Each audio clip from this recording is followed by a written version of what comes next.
la fierté des gens du Blanc. Tout le monde n'a que des choses positives à dire sur le service apporté.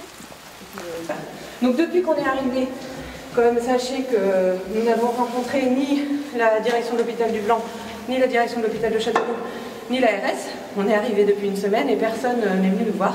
Par contre, depuis 3 jours, nous avons des consignes à destination des visiteurs, mais il n'y a pas noté qu'on n'a pas le droit d'occuper.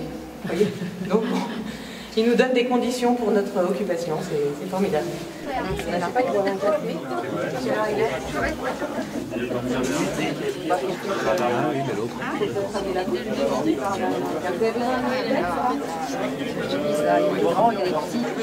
Donc là il y a Gilles Labrousse, le maire de Châteauroux, qui faisait semblant de soutenir le combat et puis qu'en réalité a voté lors du conseil de surveillance pour la fermeture de la maternité. Il y a la cible principale, évidemment. Voilà. Et on l'a reconnue. Madame Bouigard. C'est la directrice de l'ARS.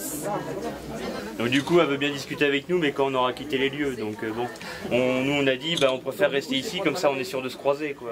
C'est malheureux. Notre adresse, sachant que nous, on avait une revendication quand on est allé à l'ARS, c'est de faire un audit qui soit indépendant, parce qu'il y a eu une étude qui a été faite, qui on pense qu'elle est complètement faussée, puisque tous les professionnels n'ont pas été rencontrés. Et c'est ça, c'est là-dessus, c'est sur ce travail-là qu'ils se sont appuyés pour pouvoir dire qu'il fallait fermer la maternité.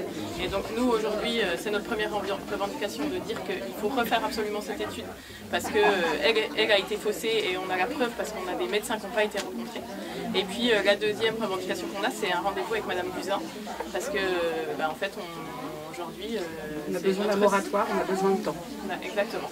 La fermeture provisoire en disant bon ça va pas durer, il suffit juste de recruter un petit peu de personnel. Et en réalité, on le sentait que de toute manière, c'était une énième technique, parce que cette bataille, c'est pas une affaire de quelques mois, ça remonte déjà à quelques années, où on savait que de toute manière, ils voulaient trouver une stratégie pour s'attaquer à la maternité, mais derrière, ça peut être aussi la chirurgie, ça peut être d'autres services. Donc voilà, en tout cas, eux, ils nous portent des coups. Et en fin de compte, ce que a dit Agnès Buzyn, comme quoi c'était une maternité dangereuse, des propos qui étaient en plus calomniants pour le personnel, en réalité, nous, ça nous a renforcés. Et donc en réalité, il y a pas mal de gens qui viennent nous soutenir. Là, je crois que c'est mardi ou mercredi, il y a 300 personnes qui sont passées dans la journée dans la maternité. Donc en réalité, tous les coups de massue qu'ils veulent nous donner, nous on essaye toujours d'avoir un petit temps d'avance pour dire mais on va pas lâcher. À un moment donné, c'est des gens qui sont vraiment des habitants du coin, quoi.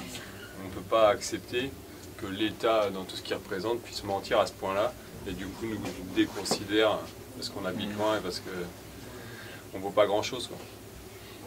Comme les ouvriers à d'autres endroits, quoi. Ouais.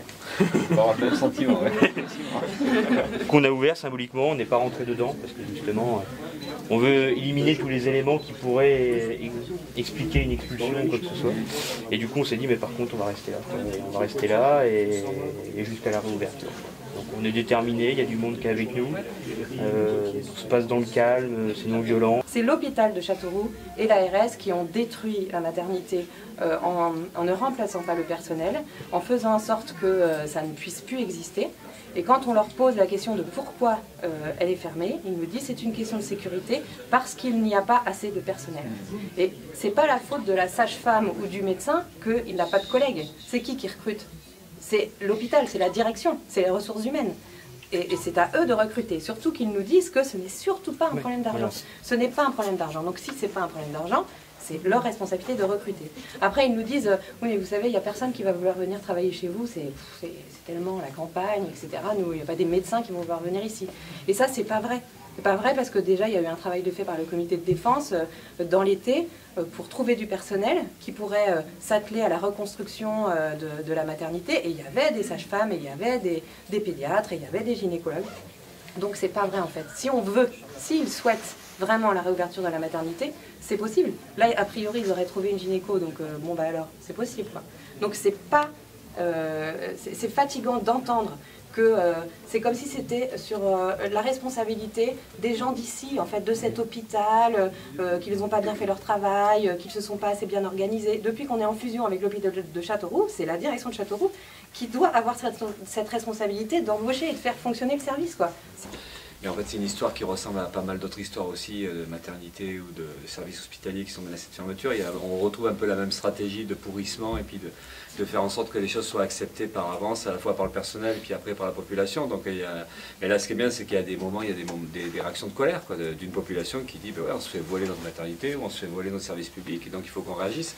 Et ça, c'est énorme, parce que c'est vrai que bien souvent, il y a plutôt cette idée qu'on n'y peut rien, et donc on subit les événements. Et là, il y a des fois des collectifs qui se mettent en place, des réseaux militants qui disent non, c'est pas possible, il ne faut pas l'accepter, il faut batailler, il faut convaincre, il faut entraîner des gens autour de nous pour justement réimposer la réouverture là, ici, de la maternité. Donc évidemment que c'est important de venir soutenir ces tentatives-là. Des morceaux de pouvoir là, qui jouent contre la population.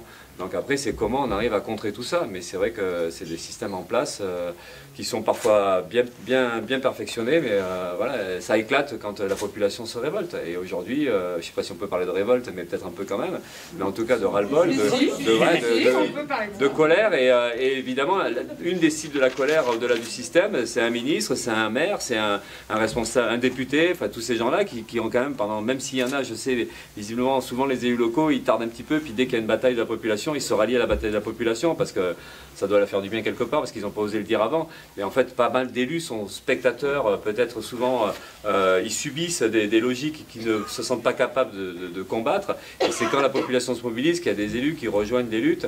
Mais voilà, c'est aussi comme ça que ça se passe bien souvent. Mais après il y a d'autres élus ou d'autres responsables politiques qui, eux, vont au bout de la justification de politiques dégueulasses. Et voilà, ben on est là-dedans, quoi. Et puis après, c'est un problème de rapport de force. Donc si collectivement la population s'organise, ça va certainement peser. Et puis eux, en haut, ils entendront le message. Merci. Merci.